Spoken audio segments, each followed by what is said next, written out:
ਸਤਿ ਸ਼੍ਰੀ ਅਕਾਲ। ਲੋਕਰਣ ਚੈਨਲ ਪੰਜਾਬੀ ਦੇਖ ਰਹੇ ਸਾਰੇ ਦਰਸ਼ਕਾਂ ਦਾ ਸਵਾਗਤ। ਮੈਂ ਗੁਰਜਿੰਦਰ ਸਿੰਘ ਭੰਗੂ ਤੇ ਮੇਰੇ ਨਾਲ ਰੋਹਤਕ ਤੋਂ ਦੀਪਕ ਕੁਮਾਰ ਫੌਜੀ ਜੀ। ਦੀਪਕ ਜੀ ਵੈਲਕਮ। ਧੰਨਵਾਦ। ਸਤਿ ਸ਼੍ਰੀ ਅਕਾਲ ਵੀਰ ਜੀ। ਜੀ ਸਤਿ ਸ਼੍ਰੀ ਅਕਾਲ। ਦੋਸਤੋ, ਭੈ ਦੇ ਮਾਹੌਲ ਦੇ ਵਿੱਚ ਰਹਿਣਾ ਕਿਤੇ ਸੌਖੀ ਗੱਲ ਨਹੀਂ ਹੁੰਦੀ। ਜਦੋਂ ਭੈ ਸਿਰਜਿਆ ਗਿਆ ਹੋਵੇ ਡਰਾਉਣ ਦੀ ਖਾਤਰ, ਰਾਜਨੀਤੀ ਕਰਨ ਦੇ ਖਾਤਰ। ਹੁਣ ਅਸੀਂ ਵੀ ਲਗਾਤਾਰ ਗੱਲ ਕਰ ਰਹੇ ਹਾਂ ਕਿ ਪਿਛਲੇ ਕਿੰਨੇ ਦਿਨਾਂ ਤੋਂ ਵੱਡੀਆਂ ਘਟਨਾਵਾਂ ਧਾਰਮਿਕ ਤੌਰ ਤੇ ਨਿਕਲ ਕੇ ਸਾਹਮਣੇ ਆਈਆਂ ਨੇ। ਹੁਣ ਪਿਛਲੇ ਦਿਨੀ ਤੁਹਾਡੇ ਯਾਦ ਹੋਊਗਾ ਕਿ 4 ਨੌਜਵਾਨ ਫੜੇ ਗਏ, ਉਹਨਾਂ ਨੂੰ ਦਹਿਸ਼ਤਗਰਦੀ ਐਲਾਨਿਆ ਗਿਆ। ਹਾਲਾਂਕਿ ਜਾਂਚ ਦਾ ਵਿਸ਼ਾ ਆਹ ਜਾਂਚ ਹੋਣੀ ਬਣਦੀ ਹੈ, ਜਾਂਚ ਹੋਊਗੀ ਵੀ। ਜਾਂਚ ਤੋਂ ਬਾਅਦ ਜੋ ਦੋਸ਼ੀ ਹੋਇਆ ਉਹਦੇ ਤੇ ਕਾਰਵਾਈ ਬਣਦੀ ਆ। 2 ਨੌਜਵਾਨ ਫਿਰ ਫੜੇ ਗਏ ਤੇ ਇੱਕ ਘਟਨਾ ਹਿਮਾਚਲ ਦੇ ਧਰਮਸ਼ਾਲਾ ਦੇ ਵਿੱਚ ਵਾਪਰੀ। ਵਿਧਾਨ ਸਭਾ ਦੇ ਬਾਹਰ ਖਾਲਿਸਤਾਨ ਦੇ ਝੰਡੇ ਲਾ ਦਿੱਤੇ ਜਾਂਦੇ ਨੇ। ਜਾਂਚ ਇਨਕੁਆਰੀ ਅਸੀਂ ਹੋਣੀ ਬਣਦੀ ਹੈ। ਹਾਲੇ ਤੱਕ ਗੱਲ ਕਲੀਅਰ ਨਹੀਂ ਹੋ ਪਾਈ, ਕਲੀਅਰ ਕੱਟ ਕੁਛ ਵੀ ਨਹੀਂ ਹੈਗਾ। ਸਾਡੇ ਨਾਲ ਦੀਪ ਜੀ ਜੁੜੇ ਨੇ। ਹੋਰ ਘਟਨਾਵਾਂ ਨੂੰ ਇਹਨਾਂ ਦੇ ਨਾਲ ਜੋੜ ਕੇ ਅਸੀਂ ਦੇਖਾਂਗੇ ਕਿ ਅਸਲ ਦੇ ਵਿੱਚ ਆਹ ਗੱਲ ਜਾ ਕੇ ਖੜਦੀ ਕਿੱਥੇ ਗਿਆ। ਜੋ ਕੁਛ ਡੇ ਬਾਏ ਡੇ ਵਾਪਰਦਾ ਹੋਇਆ ਲਗਾਤਾਰ ਸਾਂਝਾ ਹੋ ਰਿਹਾ। ਇਹ ਬੜਾ ਅਹਿਮ ਤੇ ਦਿਲਚਸਪ ਇੱਕ ਵਿਸ਼ਾ ਵੀ ਕਹਿ ਸਕਦੇ ਹਾਂ, ਸੰਗੀਨ ਵੀ ਹੈ, ਭੈ ਹੈ ਇਸ ਸਭ ਕਾਸੇ ਦੇ ਵਿੱਚ। ਦੀਪਕ ਜੀ ਕਿਵੇਂ ਦੇਖਦੇ ਜੋ ਕੁਛ वापर रहा? देखिए वीर जी, इसकी शुरुआत तो खुद प्रधानमंत्री साहब ने कर दी थी जब उन्होंने सिक्का रूप करके लाल किले से भाषण दिया था ना।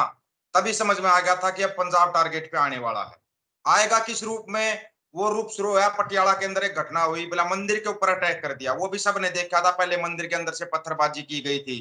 तो उन्होंने उस घटना को कैसे लिया कि खालिस्तानियों ने मंदिर पे अटैक किया है। एक एक घटना को साथ के साथ देखते जाना कैसे जुड़ती जाती है। खालिस्तानियों ने मंदिर पर अटैक किया, वहां पे कौन से खालिस्तानी थे? क्या कोई भी सिख होगा वो सामने आ गया वो खालिस्तानी है? नंबर 1 बात। नंबर 2 बात, करनाल के अंदर 4 युवा पकड़े, उनको बताया गया इनके पास पाकिस्तान से असला आया है और ये खालिस्तानी है। बबर खालसा ग्रुप से इनका संबंध है। पाकिस्तान से ड्रोन के द्वारा एक देशी कट्टा इनको भेजा गया, 1.5 लाख रुपए। सबसे पहली बात तो यहीं पे चूक इन्होंने जो की ना, सबसे बड़ी चूक की ये कर दी कि ये बोल रहे हैं ड्रोन से पाकिस्तान से इधर इंडिया में आया है। ये बताओ क्या आर्मी क्या कर रही है, बीएसएफ क्या कर रही है बॉर्डर के ऊपर? ये सवाल हमने भी खड़ा किया था। ये सवाल आज भी यही कायम है।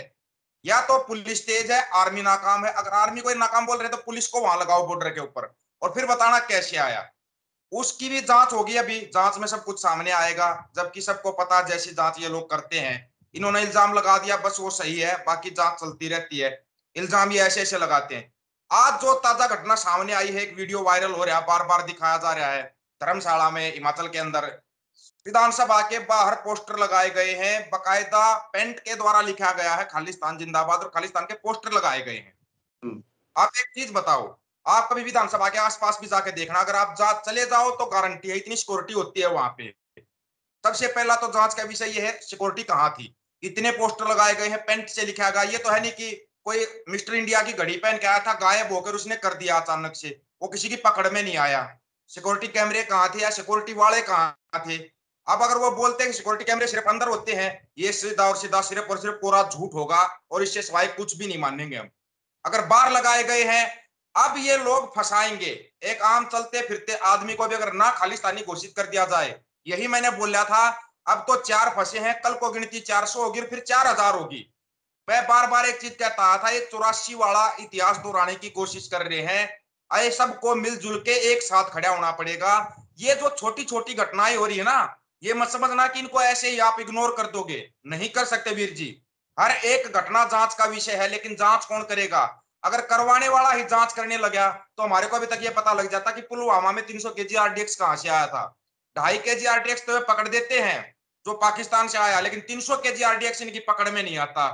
बड़े कमाल की बात है। हमारी क्या कर रही है हमारे सिक्योरिटी वाला? बोले अब कौन सा सिक्योरिटी में थ्रेट है? विधानसभा के बाहर पोस्टर लगना, और थोड़ा बहुत टाइम नहीं लगा होगा, कम से कम भी आधा घंटा कम से कम लगा होगा जितने पोस्टर लगे हैं।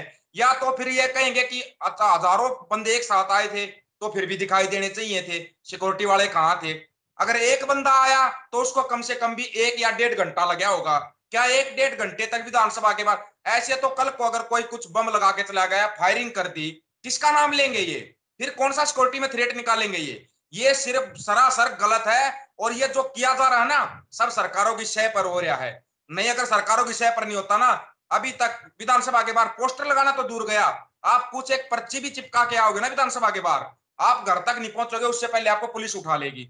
इतनी सिक्योरिटी होती है वहां पे। अगर सिक्योरिटी नहीं होती फिर किस लिए ये मंत्री बनाए जा रहे हैं, किस लिए चुने जा रहे हैं, फिर इनकी सिक्योरिटी कहाँ है। प्रधानमंत्री साहब पंजाब आए थे, पुलिया के ऊपर ही नीचे बंदे नारे लगा रहे थे, झंडे दिखा रहे थे, वो तो सिक्योरिटी में चूक हो गई थी। अभी पूरी विधानसभा के बाहर पोस्टर लगे हैं। अब इसको किस रूप में लेते हैं ये। अगर हमारी आईबी है, रो है, एजेंसियां है ना, करने पे आए। अभी कुछ दिन पहले एक वीडियो वायरल हुआ था, शायद आपने भी देखा होगा। अजीत डोभाल जी को जिम्मेवारी दी गई है खालिस्तान को खत्म करने की।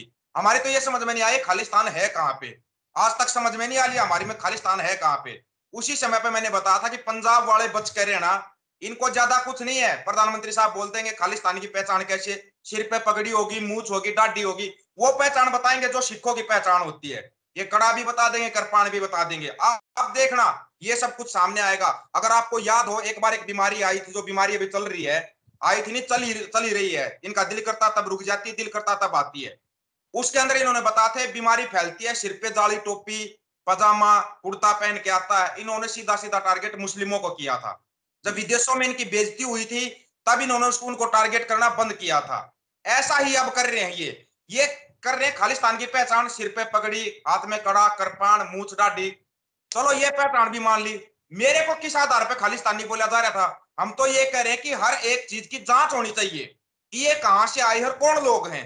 अगर सही मायने में जांच हो ना तो दूध का दूध और पानी का पानी हो जाए, लोगों को भी पता लग जाएगा किसके इशारे पे होता है। सरकार में एक चीज कहता था ना, पहले भली थी जिन्होंने 1984 करवाया था, ना अब भली है जो 1984 को दोहराना चाहते हैं। इनकी नजर सिर्फ और सिर्फ पंजाब के ऊपर है।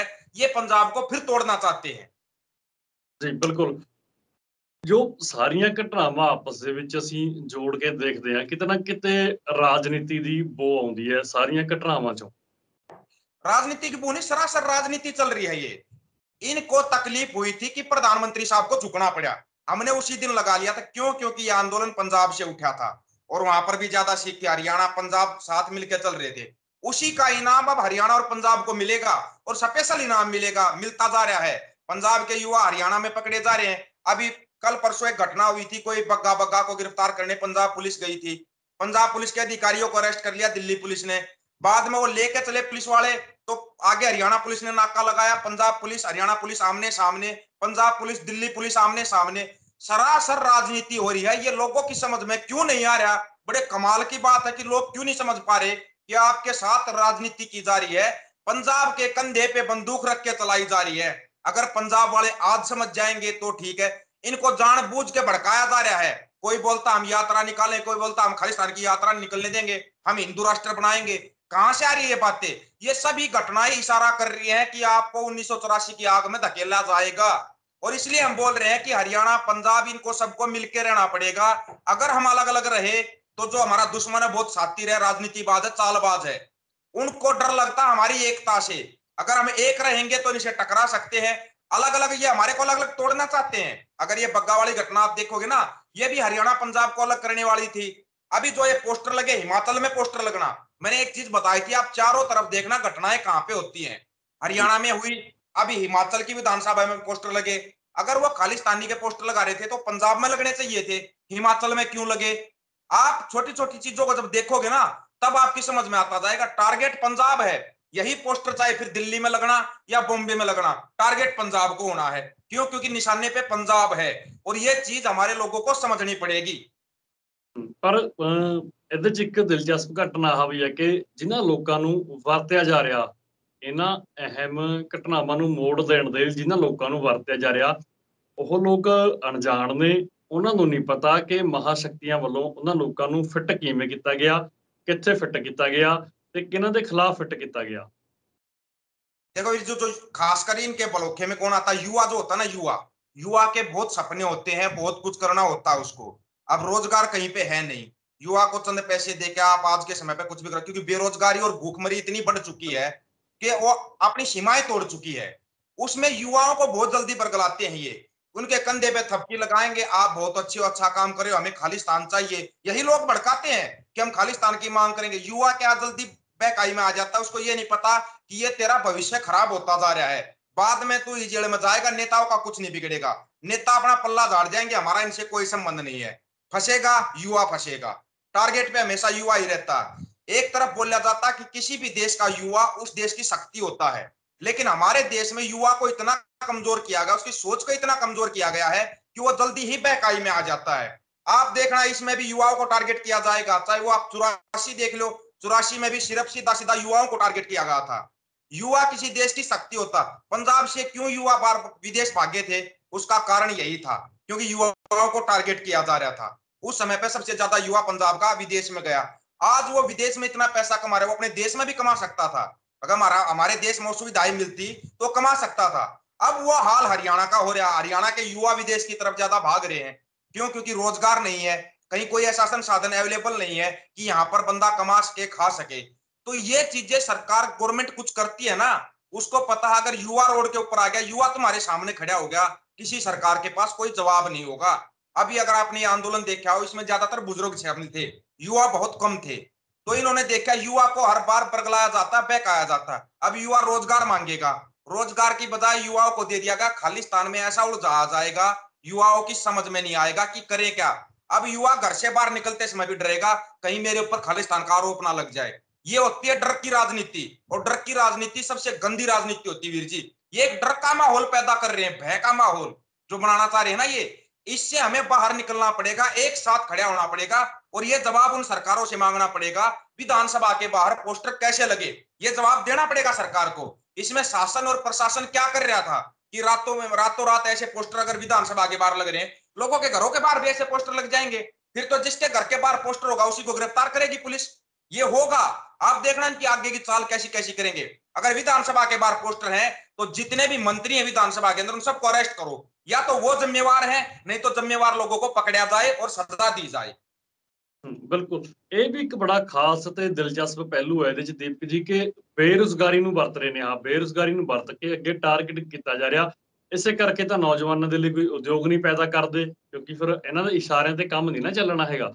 ਜੋ ਹਿੰਸਕ ਘਟਨਾਵਾਂ ਘਟੀ ਜਾਣਗੀਆਂ, ਵਾਰਦਾਤਾਂ ਨੂੰ ਅੰਜਾਮ ਦਿੱਤਾ ਜਾਊਗਾ, ਉਹ ਵਾਪਰਨਾ ਨਹੀਂ ਸਭ ਕੁਝ ਫਿਰ ਉਹ। यही तो समस्या है। युवा क्या है, युवा आज का युवा उड़ चुका है। उसको ये समझ में नहीं आ रहा कि मेरे को करना क्या। खेती युवा करना नहीं चाहता। क्यों? क्योंकि खेती में इन्होंने कोई फायदा छोड़ा नहीं है। हमारा गेहूं खरीदने के लायक नहीं है, वही गेहूं साइलों में ठीक हो जाता है। तूड़ी हम अपनी बेच नहीं सकते। खेती को बिल्कुल नुकसान का सौदा जानबूझ के बनाया जा रहा है सरकारों के द्वारा, ताकि अपनी जमीन बेचने पे मजबूर हो जाए किसान। ये इनकी मजबूरी बनाने का एक तरीका होता है किसी भी सरकार का। अगर आपको दबाना है, आप लगा लो छोटी सी चीज, आप एक चैनल बना रहे हो, आप दुनिया को दिखा रहे हो कि हाल फिलहाल समाज के अंदर अपने सूबे के अंदर क्या हो रहा है, तो आपको दबाने के लिए आपकी रीच को कम कर दिया जाएगा, या आपको कोई सब्सक्राइब कर रहा है उसको हटा दिया जाएगा, आपके ऊपर और अनऑथराइज प्रेशर दिया जाएगा, आपको यह बताया जाएगा कि ये न्यूज आप दिखा रहे हो ये गलत न्यूज है। ऐसे प्रेशर दिया जाता है जिससे कि आप होपलेस हो जाओ कि नहीं यार मेरे तो शायद मैं कुछ गलत कर रहा हूं। आपके दिमाग में एक बार पक्का आएगा, हो सकता कहीं मैं ही गलत ना कर रहा हूं। जबकि अगर आप मजबूत दिमाग रखोगे, आप उल्टा सवाल करोगे उनसे कि मैं तो सच्चाई दिखा रहा हूं, आप मेरे ऊपर ये इल्जाम कैसे लगा सकते हो।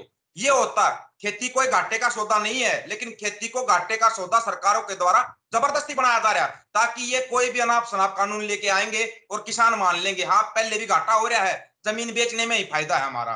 ये से करके अब युवाओं को इनको पता था युवा रोजगार मांगेगा, क्योंकि पिछले 3 साल से बेरोजगारी इतनी बड़ी है देश में कि युवा आत्महत्या करने पर मजबूर हो रहा है। अगर आत्महत्या करने मजबूर हो रहा वही युवा अगर खड़ा होकर सरकार से सवाल करने लग गया, सरकार इस मंशा को पहले ही समझ चुकी है, रोजगार इन्होंने दिया नहीं, अब युवा खड़ा होकर सवाल करेगा, उससे अच्छा है इनको दंगों में उलझा दो। वो दंगे कभी दिल्ली होंगे, कभी हिमाचल होंगे, कभी हरियाणा होंगे, और दंगों की आग पहुंचेगी कहां पे? पंजाब के अंदर। ये आप लिख लेना, ये आग पूरी की पूरी पंजाब में आएगी। अभी भी कुछ होगा तो इसमें या सरदारों को टारगेट किया जाए, सिखों को पक्का टारगेट किया जाएगा 100%, और वो उनमें मिलेंगे। ਬਿਲਕੁਲ। ਤੇ ਖਾਸ ਇੱਕ ਗੱਲ ਆਹ ਵੀ ਦੀਪਕ ਜੀ ਦੇਖੋ ਨਿਕਲਦੀ ਹੈ ਕਿ ਜੋ ਹੁਣ ਪੁਲਿਸ ਦਾ ਸਿਆਸੀਕਰਨ ਕੀਤਾ ਜਾ ਰਿਹਾ।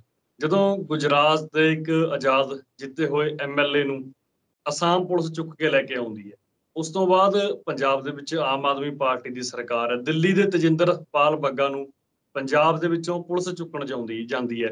ਹਰਿਆਣਾ ਵੱਲੋਂ ਰੋਕ ਲਈ ਜਾਂਦੀ ਹੈ, ਹਰਿਆਣਾ ਪੁਲਿਸ ਵੱਲੋਂ। ਦਿੱਲੀ ਦੀ ਪੁਲਿਸ ਆਉਂਦੀ ਹੈ, ਉਹ ਬੱਗਾ ਨੂੰ ਵਾਪਸ ਲੈ ਕੇ ਚਲੇ ਜਾਂਦੇ ਨੇ। ਸੋ ਜੋ ਆਹ ਘਟਨਾਵਾਂ ਵਾਪਰ ਰਹੀਆਂ ਨੇ, ਨਵੇਂ ਮੋੜ ਨੇ ਘਟਨਾਵਾਂ 'ਚ, ਇੱਕ ਪੁਲਿਸ ਨੂੰ ਦੂਜੇ ਜੋ ਸੂਬੇ ਨੇ ਉਹਨਾਂ ਸੂਬਿਆਂ ਦੇ ਖਿਲਾਫ ਵਰਤਿਆ ਜਾ ਰਿਹਾ। ਭਾਜਪਾ ਵੀ ਇਹਦੇ 'ਚ ਇੱਕ ਨੰਬਰ ਤੇ ਆਪਣੀ ਭੂਮਿਕਾ ਨਿਭਾ ਰਹੀ ਹੈ। ਆਮ ਆਦਮੀ ਪਾਰਟੀ ਉਹਨਾਂ ਪੈੜਾਂ ਤੇ ਤੁਰ ਗਈ ਤੇ ਦੂਜੇ ਪਾਸੇ ਇਹੋ ਜਿਹੀਆਂ ਧਾਰਮਿਕ ਤੌਰ ਤੇ, ਸਮਾਜਿਕ ਤੌਰ ਤੇ ਘਟਨਾਵਾਂ ਜੋ ਪਾੜ ਪਾਉਣ ਦਾ ਸਮਾਜ ਦੇ ਵਿੱਚ ਅਹਿਮ ਸਥਾਨ ਰੱਖਦੀਆਂ ਨੇ, ਇਹਨਾਂ ਨੂੰ ਜਦੋਂ ਆਪਾਂ ਜੋੜ ਕੇ ਦੇਖਦੇ ਹਾਂ, ਸਰਕਾਰਾਂ ਨੂੰ ਫਿਰ ਬਰੀ ਕਿਵੇਂ ਕਰ ਸਕਦੇ ਹਾਂ ਆਪਾਂ ਕਿ ਜੋ ਕੁਝ ਵਾਪਰ ਰਿਹਾ ਤੁਹਾਡੀ ਸ਼ਾਇਦ ਉਹ ਬਿਨਾਂ नहीं वापर रहा। दिल्ली पुलिस किसके अंडर में आती है? केंद्र सरकार के अंडर में आती है। हरियाणा पुलिस किसके अंडर में है? बीजेपी सरकार के अंडर में है। पंजाब पुलिस आजाद थी, वो थी आम आदमी पार्टी के अंडर में। अगर आम आदमी का जो चीफ है अरविंद केजरीवाल, उसको बोलेगा तो वो तो अपनी पुलिस का इस्तेमाल करेगा, भाई इसको गिरफ्तार करो, ये गलत बोल रहा है, क्योंकि उसको भी पता, वो भरोसा नहीं कर सकता दिल्ली पुलिस के ऊपर। और 5 मिनट के अंदर जैसे ही उसको गिरफ्तार करने पंजाब पुलिस पहुंचती है, 5 मिनट में इतना बड़ा ड्रामा देखो कि पंजाब पुलिस के 3 अधिकारियों को, बड़े अधिकारियों को दिल्ली पुलिस गिरफ्तार करके जेल में डाल देती है। बचे हुए अधिकारी बग्गा, तेजेंद्र बग्गा को लेके चलते हैं, हरियाणा पुलिस आगे नाका लगा देती। 5 मिनट में हरियाणा पुलिस के पास ये इन्फॉर्मेशन कहां से आ गई कि उन्होंने नाका भी लगा लिया, पंजाब पुलिस को रोक लिया, फिर वही आमने सामने पंजाब पुलिस हरियाणा पुलिस आमने सामने। वो क्या उसको भाईचारे का संदेश जाएगा? नहीं जाएगा। यहां पर इनकी सबसे बड़ी चाल थी हरियाणा और पंजाब को अलग करने की। ये होती है सियासत, ताकि हरियाणा पुलिस के मन में या पंजाब पुलिस के मन में ये आए कि हरियाणा के लोग हैं हमारे खिलाफ खड़े हैं, जबकि ये सब थी सियासत। आम आदमी जो है वो आज पूरे पंजाब के साथ खड़ा है, हर एक सिख के साथ खड़ा है। आप कभी भी देखो, खापे जो है वो सिखों के साथ खड़ी है। ये बार बार मैसेज दिया जा रहा है, खापों के द्वारा भी, हमारे द्वारा भी मैसेज दिया जा रहा है। लेकिन जो सियासत करने वाले लोग हैं वो ऐसा दिखा रहे हैं कि हरियाणा पंजाब को पसंद नहीं करता या पंजाब पुलिस को भी पसंद नहीं करता, जबकि हमारी पंजाब पुलिस से कोई दुश्मनी नहीं। कभी भी आओ, हम तो स्वागत करते हैं, आओ भाई आपका घर है, हमारे भाई हैं वो। लेकिन ये सियासत करने वाले इतना जबरदस्त जहर भरते हैं लोगों के दिमाग में, उस जहर के बारे में हमारे को समझना पड़ेगा। अगर हम आज नहीं समझ पाए तो आने वाली पीढ़ियां तो बर्बाद होंगी जो होंगी। हमारे सूबे इतने बर्बाद हो जाएंगे कि हमें समझ में नहीं आएगा, हमारे लिए खाने के लिए दाने मुश्किल हो जाएंगे। ये चीज हमारे को समझनी पड़ेगी। हमारे ही बच्चे हमारे खिलाफ हथियार लेके खड़े हो जाएंगे, और ऐसा सियासत करने वाले कर सकते हैं। क्यों? क्योंकि वो ऐसा माहौल तैयार कर रहे हैं, इतनी भूखमरी, इतनी बेरोजगारी उन लोगों ने तैयार कर दी है कि बच्चे जाएं तो जाएं कहां पे। और फिर ऊपर से इनके ड्रामे और बची खुची गोदी मीडिया कमी पूरी कर देती है। गोदी मीडिया के तो कहने ही क्या है, वही गोदी मीडिया इतना राग अलापेगी। अभी कभी तेजिंदर बग्गा का राग अलापती है, अब वो हिमाचल में विधानसभा का राग अलापेगी। वो ये मांग क्यों नहीं करते कि इसकी जांच होनी चाहिए, संतुलित जांच होनी चाहिए कि ये सब हो क्या रहा, किसके इशारे पे हो रहा है। लेकिन मेरे को नहीं लगता कि हमारे देश के अंदर हम किसी भी चीज की संतुलित जांच करवा सकते हैं, क्योंकि आज तक तो इस बात का पता नहीं लगा। प्रधानमंत्री साहब जब पंजाब से जिंदा लौट के गए थे, किस अधिकारी को उन्होंने ये बोला था कि मैं जिंदा बच के आ गया? आज तक पता लगा? ना ही पता लगेगा। आज तक हम ये नहीं पता लगाए पाए पुलवामा में 300 केजी आरडीएक्स कहां से आया, हमारे इतने जवान शहीद हो गए थे। लेकिन हमने ये पता लगा लिया 250 केजी आरडीएक्स कैसे आया, ड्रोन के द्वारा आया या पैदल चल के आया, देसी कट्टा कैसे आया। बड़े कमाल का है हमारा शासन और प्रशासन, इतना अच्छा शासन प्रशासन देख रहे हैं हम। अब ये बताओ, इसमें युवा भड़केगा नहीं तो क्या करेगा? लेकिन फिर भी एक अपील करना चाहता हूं युवाओं से, शांत रहें, ठंडे दिमाग से सोचें कि सरकार क्या चाल चल रही है। ਤੇ ਤੁਸੀਂ ਗੋਦੀ ਮੀਡੀਆ ਦੀ ਗੱਲ ਕੀਤੀ। ਗੋਦੀ ਮੀਡੀਆ ਦਾ ਕੰਮ ਹੁੰਦਾ ਸਰਕਾਰਾਂ ਦੀ ਚਮਚੀ ਮਾਰਨਾ। ਜੀ ਮੀਡੀਆ ਦਾ ਕੰਮ ਹੁੰਦਾ ਕਿ ਗੱਲ ਨੂੰ ਸਾਫ਼ ਤੇ ਸਪਸ਼ਟ ਕਰ ਦੇਣਾ, ਕਲੀਅਰ ਕਰਕੇ ਲੋਕਾਂ ਦੇ ਅੱਗੇ ਰੱਖ ਦੇਣਾ ਕਿ ਇਸ ਗੱਲ ਦੇ ਵਿੱਚ ਆਹ ਸੱਚਾਈ ਸੀ। ਜਦੋਂ ਤੱਕ ਗੋਦੀ ਮੀਡੀਆ ਆਪਣੀ ਕਾਰਵਾਈ ਲੋਕਾਂ ਦੇ ਖਿਲਾਫ ਰੱਖੂਗਾ, ਪੈਰਵਾਈ ਸਰਕਾਰਾਂ ਦੇ ਪੱਖ ਦੇ ਵਿੱਚ ਕਰੂਗਾ, ਉਦੋਂ ਘਟਨਾਵਾਂ ਨੂੰ ਤੋੜ ਮਰੋੜ ਕੇ ਲੋਕਾਂ ਅੱਗੇ ਦੀ ਪੇਸ਼ ਕੀਤਾ ਜਾਊਗਾ। ਗੋਦੀ ਮੀਡੀਆ ਦੀ ਅਹਿਮ ਭੂਮਿਕਾ ਹੁੰਦੀ ਹੈ ਹਾਲਾਤ ਵਿਗਾੜਨ ਦੇ ਵਿੱਚ।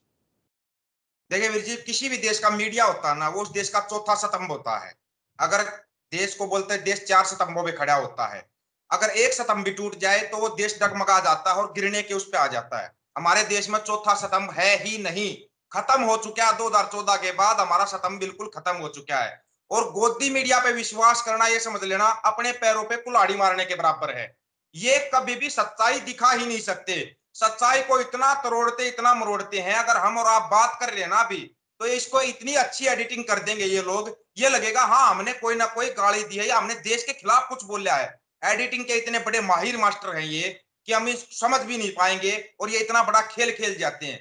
ये सवाल करने की बजाय कि ये देखो हिमाचल विधानसभा के बाहर खालिस्तान के पोस्टर लग गए, जबकि मीडिया का ये है कि सवाल करे वहां के प्रशासन से, वहां के शासन से कि ये पोस्टर लगे क्यों और कैसे लगे, किसकी सह से लगे।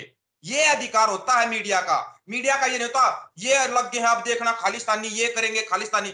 कभी मुसलमान टारगेट हो रहा है, कभी खालिस्तान के नाम पर सिखों को टारगेट किया जा रहा है। अभी बंदा जाए तो जाए कहां पे, जब देश की शासन खिलाफ प्रशासन खिलाफ बंदा क्या करेगा। यही चीज बोली थी कि किसी निर्दोष के खिलाफ हथियार उठाना गलत है, लेकिन आपके पास हथियार होते हुए भी जुल्म सहना भी गलत है। इन चीजों के बारे में समझना पड़ेगा, और ये चीजें जब तक हम नहीं समझेंगे ठंडे दिमाग से सोचना पड़ेगा। मीडिया अगर कुछ दिखा रहा है, यही मीडिया अगर उल्टा सरकार से सवाल कर देना, 2 बार भी सवाल कर दे, किसी भी सरकार की हिम्मत नहीं होगी। अगर उसको ये पता लगा ना कि मीडिया सही सवाल करेगा, कोई सरकार गलत काम करने से पहले 1000 बार सोचेगा। लेकिन पता नहीं ये कौन सी गुलामी कर रही है मीडिया। इतनी गुलाम मीडिया हमने अपने जीवन में कभी नहीं देखी। ਜੀ ਬਿਲਕੁਲ ਦੇਖੋ ਆਪਣੇ ਜੋ ਫਰਜ਼ ਹੈ ਫਰਜ਼ ਤੋਂ ਭੱਜਦੇ ਹੋਏ ਲੋਕ ਆਪਾਂ ਨੂੰ ਸਾਫ਼ ਤੌਰ ਤੇ ਸਪਸ਼ਟ ਦਿਖਾਈ ਦੇ ਰਹੇ ਨੇ। ਦੀਪਕ ਜੀ ਗੱਲਬਾਤ ਕੀਤੀ ਤੁਸੀਂ ਬਹੁਤ ਬਹੁਤ ਸ਼ੁਕਰੀਆ। धन्यवाद वीर जी। ਜੀ ਦੋਸਤੋ ਸਾਡੇ ਨਾਲ ਜੁੜੇ ਹੋਏ ਸੀ ਰੋਹਤਕ ਤੋਂ ਦੀਪ ਕੁਮਾਰ ਫੌਜੀ। ਤੁਸੀਂ ਬਣੇ ਰਹੋ ਤੁਹਾਡੇ ਆਪਣੇ ਚੈਨਲ ਲੋਕ ਕਰਨ ਚੈਨਲ ਪੰਜਾਬੀ ਦੇ। ਧੰਨਵਾਦ।